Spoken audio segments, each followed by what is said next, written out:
Então, bom dia para você que nos acompanha, seja bem-vindo a mais um programa Vida Devocional. O programa que tem a nossa expectativa que Deus fale conosco através da sua palavra.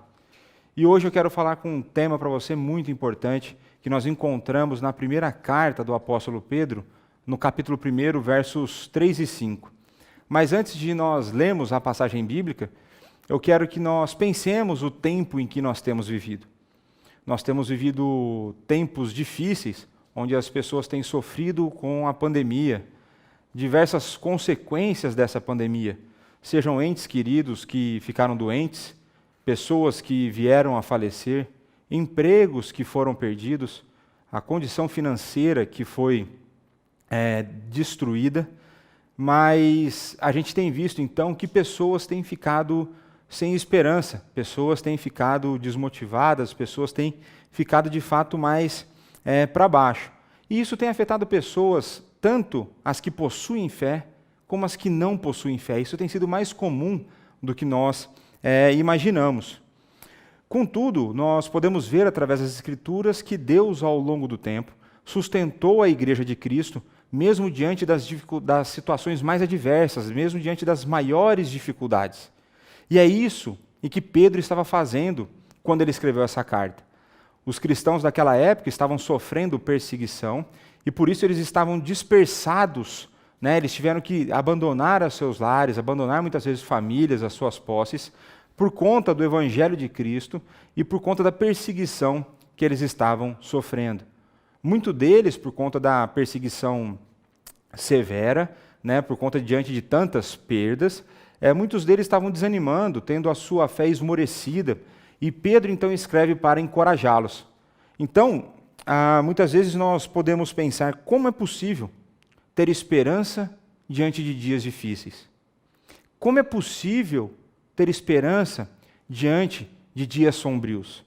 É importante lembrarmos que a esperança, de acordo com as Sagradas Escrituras, é uma certeza, é a certeza de que as coisas acontecerão conforme os padrões bíblicos. Portanto, um cristão, quando ele diz eu tenho esperança, ele está querendo dizer eu tenho certeza de que Deus cumprirá suas promessas, eu tenho certeza de que as coisas acontecerão diante dos padrões bíblicos. Portanto, quando um crente diz eu tenho esperança no amanhã, ele está dizendo que ele tem certeza de que, independente das circunstâncias, Deus o conduzirá. Então, portanto, Pedro, inspirado pelo Espírito Santo, nos ajuda a pensar nessa realidade. Como nós podemos então ter essa esperança? E aí o tema que eu quero trabalhar com vocês é a certeza da esperança num mundo de incertezas. Portanto, abramos então na primeira carta do apóstolo Pedro, capítulo 1, os versos de 3 a 5. Está escrito assim na palavra do Senhor: Bendito o Deus e Pai do nosso Senhor Jesus Cristo, que, segundo a sua muita misericórdia, nos regenerou para uma viva esperança, mediante a ressurreição de Jesus Cristo dentre os mortos, para uma herança incorruptível, sem mácula, imarcessível, reservada nos céus para vós outros, que sois guardados pelo poder de Deus, mediante a fé, para uma salvação preparada para revelar-se no último tempo. Então, nós podemos ter a certeza da esperança, em primeiro lugar, porque nós fomos regenerados, conforme a gente vê no verso 3. Bendito o Deus e Pai de nosso Senhor Jesus Cristo, que segundo a sua muita misericórdia nos regenerou para uma viva esperança, mediante a ressurreição de Jesus Cristo dentre os mortos. Nós podemos ver então, em primeiro lugar, que a regeneração ela é resultado da ação do Espírito Santo na vida do cristão.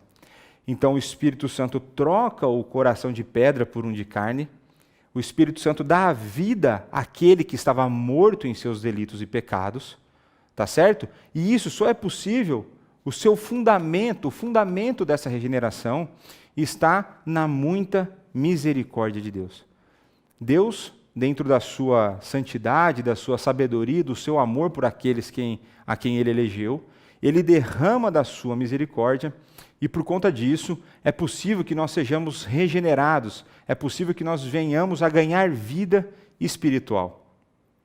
E essa vida espiritual, ela só pode nos ser dada através da obra redentora de Jesus Cristo.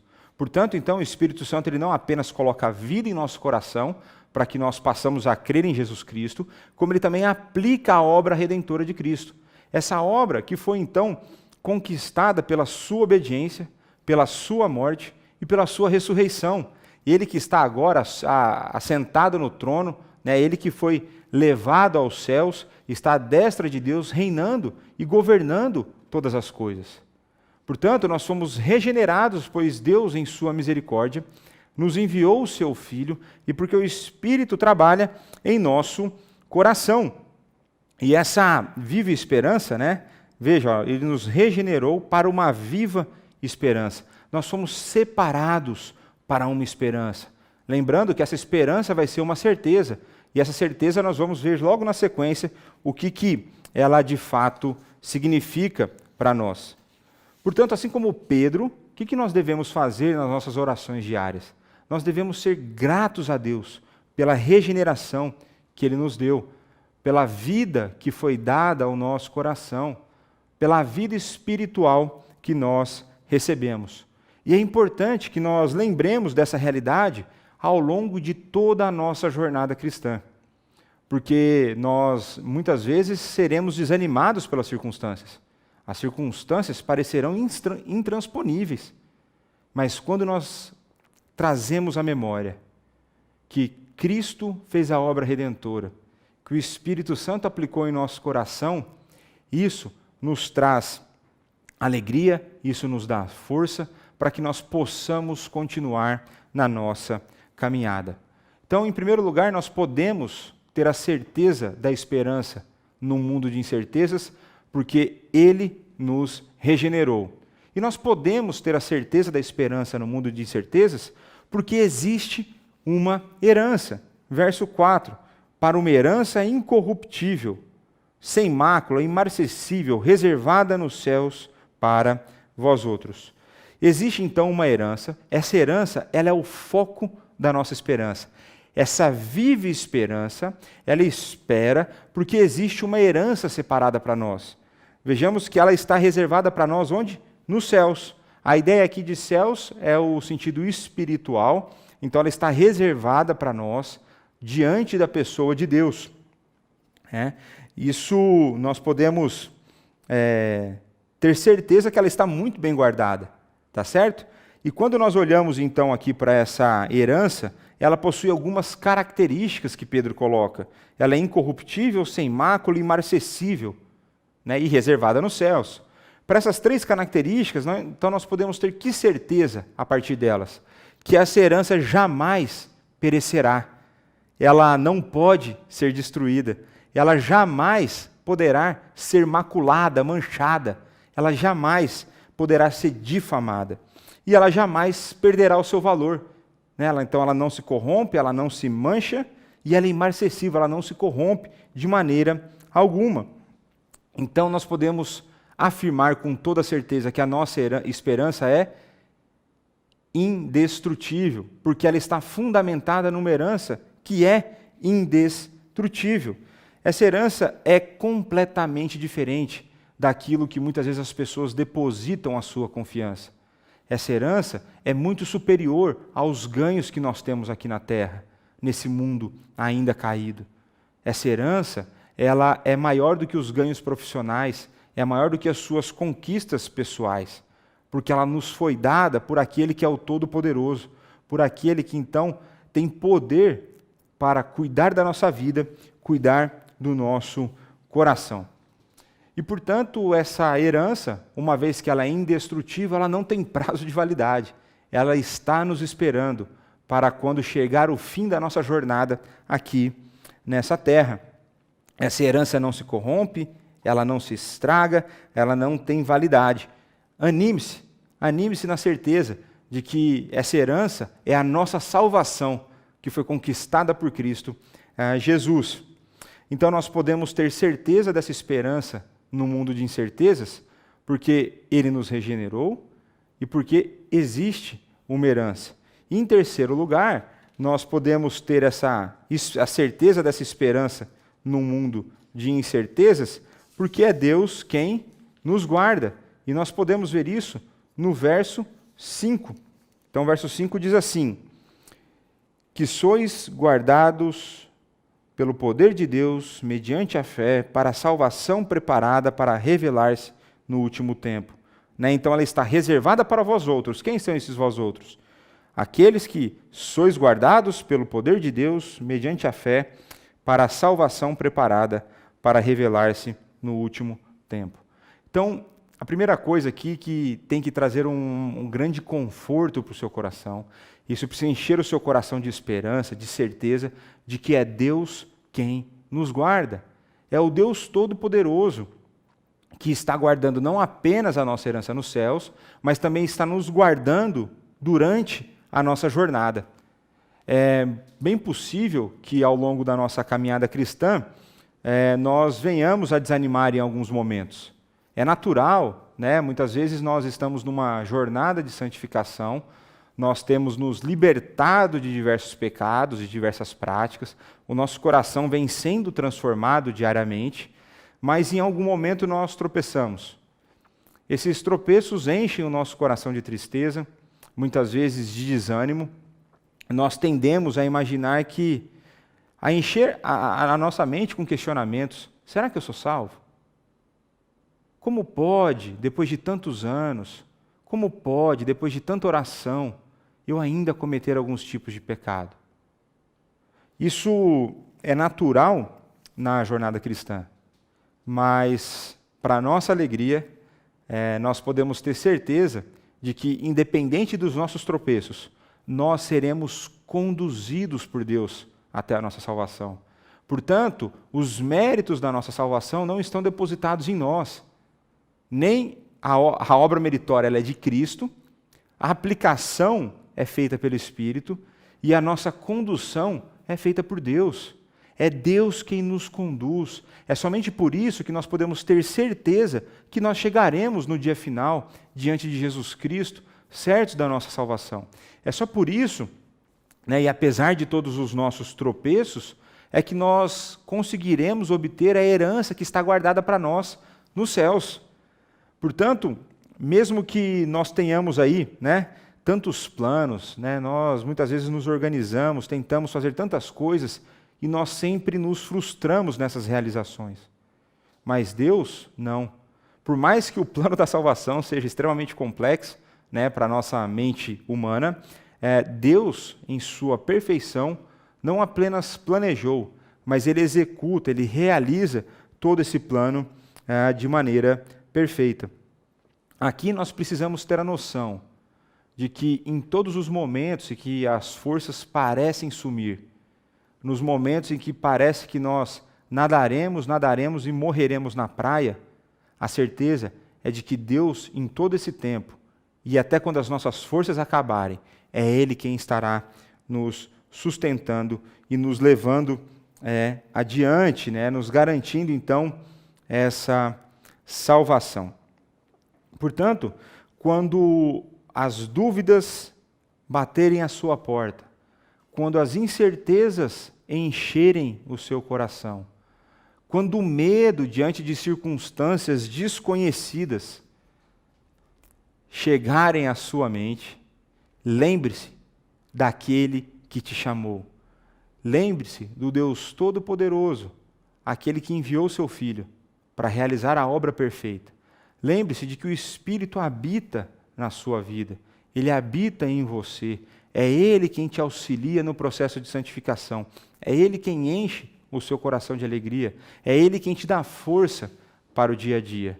Portanto, diante das circunstâncias sombrias, diante dos tempos difíceis que nós temos vividos, nós podemos ter a certeza da esperança diante de um cenário de incertezas.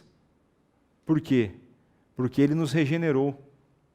Porque existe uma herança guardada nos céus, e porque é Deus quem nos guarda ao longo dessa caminhada. Portanto, quando nós pensamos nessa realidade da condução divina na nossa vida, a proteção que Ele faz, esse termo guardados aqui é uma ideia de uma proteção militar. Imagina o Deus Todo-Poderoso nos protegendo militarmente. Ninguém pode vencer essa defesa, né? Então Deus nos guarda. Então nós precisamos pensar em termos de eternidade. Nós precisamos ter a perspectiva correta a respeito da nossa vida. Nós vivemos na janela do já e o ainda não. Nós vivemos em algumas coisas, nós já usufruímos coisas da eternidade, mas ainda de maneira incompleta, né? Isso só acontecerá de maneira completa quando nós estivermos diante do Deus Todo-Poderoso. Contudo, quando nós olhamos para a nossa vida, nós sabemos que ela é passageira, que ela é curta. Por mais que você viva aí 100 anos, o que são 100 anos diante da eternidade? Então, um autor, certa vez, escreveu a seguinte frase: quem se importa com a viagem quando o caminho nos conduz ao lar?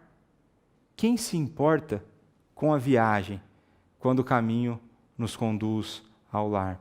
Essa é uma pergunta válida, né? Muitas vezes, quando nós passamos longos tempos, né, longos dias distante do nosso lar, é natural que nós tenhamos aquela vontade, aquele anseio de voltar para casa, e a viagem de volta, ela enche de alegria o nosso coração, porque nada como o nosso lar.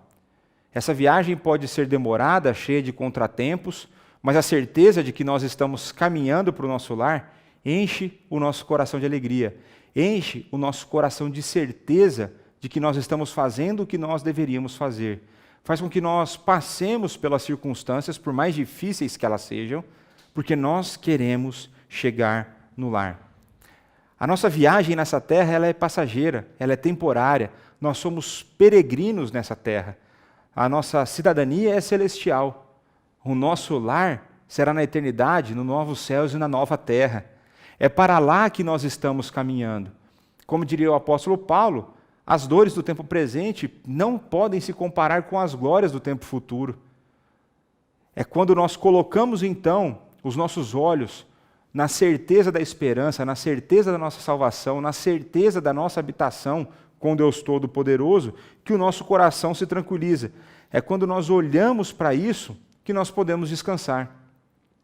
Eu creio que muitos de nós fizemos planos para esse ano de 2020.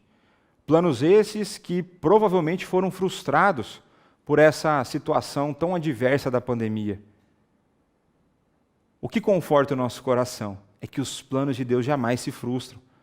Aquilo que saiu do nosso controle, aquilo que nós achávamos que tinha um controle, aquilo que saiu dos nossos planos, jamais saíram dos planos de Deus. O Deus Todo-Poderoso, Deus soberano, sábio, santo, amoroso, Ele tem coordenado todas as coisas em favor daqueles que o amam, conforme Romanos 8, 28, que todas as coisas cooperam para o bem daqueles que amam o Senhor e são chamados segundo o seu propósito. Se nada foge ao controle de Deus, nenhum dos seus planos pode ser frustrado, assim também a nossa salvação não será, pois é Ele quem nos guarda, é Ele quem está guardando a nossa herança lá no céu, e foi Ele quem nos regenerou. Essa obra está completa e também, ao mesmo tempo, em algum processo. Então, quero fazer aqui algumas aplicações para a nossa vida. É importante que, diante dessas verdades, nós possamos enxergar a realidade de uma outra maneira. Portanto, no mundo de prazeres transitórios, o nosso prazer é eterno. No mundo de relacionamentos descartáveis, o nosso relacionamento com Deus é eterno. No mundo descartável, a nossa fé é duradoura. No mundo no qual o alvo da esperança é temporário, o nosso é eterno. No mundo no qual o alvo da esperança é mutável, o nosso é imutável. No mundo no qual, para se atingir o alvo da esperança, confia-se apenas em si mesmos, no nosso, confiamos naquele que não falha. No mundo no qual o alvo da esperança não satisfaz a necessidade do homem interior, o nosso fornece plenitude de vida nos céus, nos novos céus e na nova terra, eternamente. No mundo do aqui e agora, os cristãos vivem e sonham com o lá e o daqui a pouco. Somente temos acesso a essa maravilhosa esperança através da eleição de Deus Pai, da obra redentora de Jesus Cristo e da ação do Espírito Santo, transformando o nosso coração.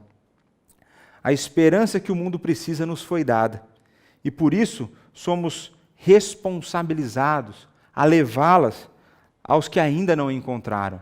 Essa esperança nós devemos levar a outras pessoas. Descanse na certeza da sua salvação e da proteção divina ao longo da sua vida. Seja um anunciador dessa esperança indestrutível. Seja um anunciador dessa esperança que nos dá certeza, mesmo no mundo com tantas incertezas. Então vamos orar agora para que Deus continue a nos sustentar, para que o nosso coração busque forças no nosso Deus. Acredito que muitos de vocês podem estar desanimados, desamparados, se sentindo desamparados. Mas eu quero confortá-los dizendo que Deus não te abandonou. A boa mão dele continua contigo. Ele continua te protegendo. Ele continua te sustentando. Oremos. Pai, muito obrigado por mais esse dia de vida. Obrigado pelo privilégio de sermos chamados teus filhos. Obrigado pela obra redentora de Jesus Cristo. Obrigado pela ação do Espírito Santo em nossa vida, nos dando um coração de carne, trazendo então nós que estávamos mortos em nossos delitos e pecado, nos trazendo a vida. Muito obrigado por esse privilégio. Obrigado pela herança que o Senhor nos deu, que é a nossa salvação que está reservada nos céus. Obrigado, pois o Senhor cuida de nós, o Senhor nos guarda, o Senhor nos conduz em todo o tempo. Pai, peço pelos meus irmãos, por aqueles que têm sofrido, por aqueles que se encontram sem esperança. Trabalha nesses corações, dá a eles cada vez mais confiança no Senhor. Conforta esses corações, Pai. Que eles possam se apegar a essas palavras, palavras de vida que estão escritas nas Escrituras. Que o Senhor trabalhe nesses corações de modo de que a salvação seja o motivo da sua alegria nessa terra. Aquele que possui a alegria da salvação, aquele que possui a alegria na certeza de que o Senhor nos conduzirá, as circunstâncias não nos abalarão.